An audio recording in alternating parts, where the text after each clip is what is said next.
back to The Price of Business. I am your host, Kevin Price, talking to you about you and your business. Of course, delighted to have here, as always, here every month. We see her a couple times at least. Shannon Register here, and she is, of course, with RREA.com. And delighted to have you on. You're one of our contributors, not only on this program, but you're also now one of our editors over there, particularly for the Prestige Properties at USDailyReview.com. Good to see you. Thank you. Great to be here. Glad to have you both as a contributor to the show and helping us with the content over there at USDailyReview.com, which is blowing and going and growing. Yeah, we're excited about it. We have a lot of high-end properties that we're featuring there and just very excited about the this weekend. Make sure you check out this weekend because my understanding you're going to have a couple of cool homes that are uniquely Houston and of the high-end worth that we're going to be focusing on. So I'm looking forward to that. Also, you got a couple of things for us here, particularly that of the numbers and some of those other things that I'm so interested in. Kind of tell us what we're going to cover today. Well, we had some good numbers come out of August, and so I wanted to talk about that briefly, but I also want to talk about bank walkways. Have you heard of those? Bank walkways, no. Bank walkways. We've been getting some questions at the brokerage about them, so I just wanted to discuss them so that the viewers know what they are when they hear about them. The thing is nationally, when lenders foreclose, there's a lengthy process as far as working with attorneys and going through the courts to be able to foreclose. Well, here in Texas, we don't have that problem. When you sign up for a mortgage here in Texas, you go ahead and sign the paperwork. So if they need to take back the house, you've already signed it. You've already permitted it's done. So, that's right. Yeah. And so there's not a lengthy process in Texas. So we don't hear about bank walkaways in Texas because they're not necessary. Right. But what we're hearing on the national level is that there are going to be a lot of bank walkaways and that this may actually be the next wave of the foreclosure crisis. That I do know now what that is. That's essentially handing your key over and saying, I'm out of here. That's basically a bank walkway. Well, I know what I can't do it, happens- so I'm leaving. It's actually just the opposite. It's the opposite. The bank is prepared to foreclose. They've said they're going to foreclose. The people have moved out. They're ready to foreclose. They get down to it, and the numbers don't make sense for them to foreclose. It's too costly for the bank. So the bank literally walks away. The homeowner is then left with the property. It ruins their credit because normally they don't even know who to pay for the mortgage, even if they could, because it's been resold so many times.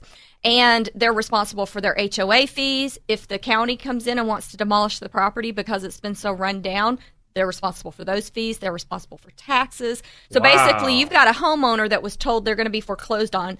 They've moved out and moved on. They know their credit's ruined, and they've left the property. And now that you have a vacant property, a lot of times it's vandalized and destroyed. And then the bank comes back and says, nope, we're going to walk away from it. Now you're stuck with it. Wow. Yeah, so it's a huge mess. It's happening a lot in Illinois, a lot of the northern states. Illinois, Michigan, places like that. Right. You know, I heard just a couple of days ago, Michigan has 40,000 abandoned homes in Detroit. 40,000! Now, if the banks walk away from those abandoned homes, the homeowners are stuck with them. Yeah, well, the crack dealers, I think, take over. But anyway, yeah, in pretty Detroit, much. at least. Yes, and then the city wants to demolish it, and they send the homeowner the bill for it. Wow. So it's quite a mess. This is adding many, many insults to already being injured. Right. And, the thing is we really don't have to worry about it here in Texas.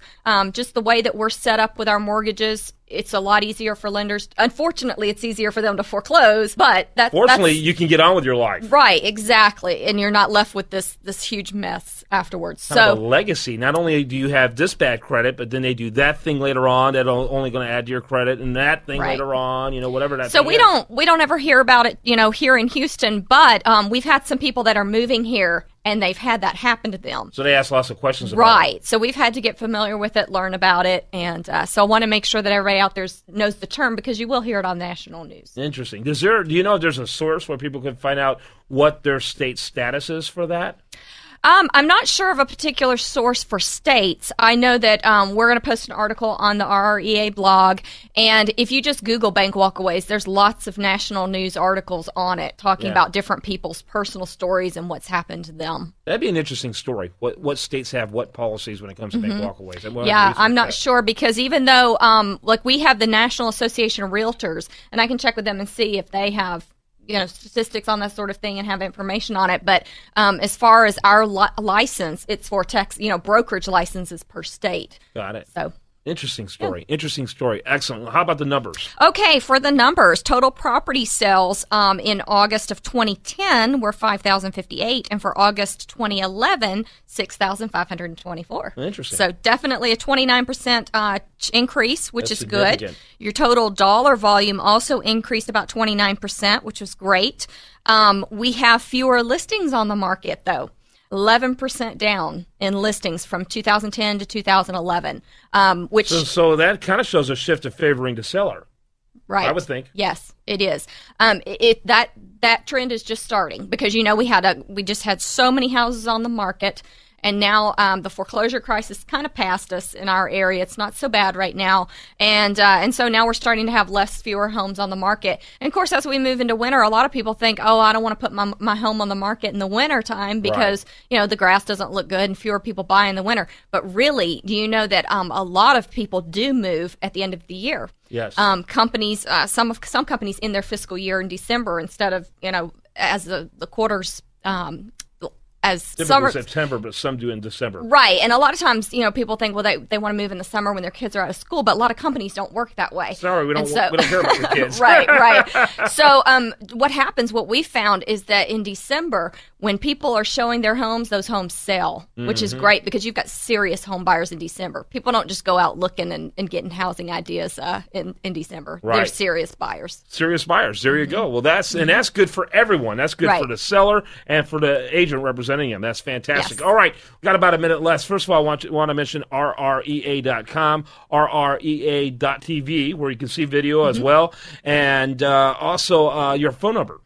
281-288-3500. Go straight to the brokerage, and we always have agents standing by that can show you properties. Awesome. Let's talk real quickly, just 30 seconds. What is that property, one of those properties we're going to talk about at U.S. Daily Review this weekend? Well, we've got several luxury homes that are just really beautiful. One of them in particular has, it's in the city limits, but it's a huge estate. It actually has 3 swimming pools. It's very nice, has a pool house, just a gorgeous home, and it's so close to get downtown.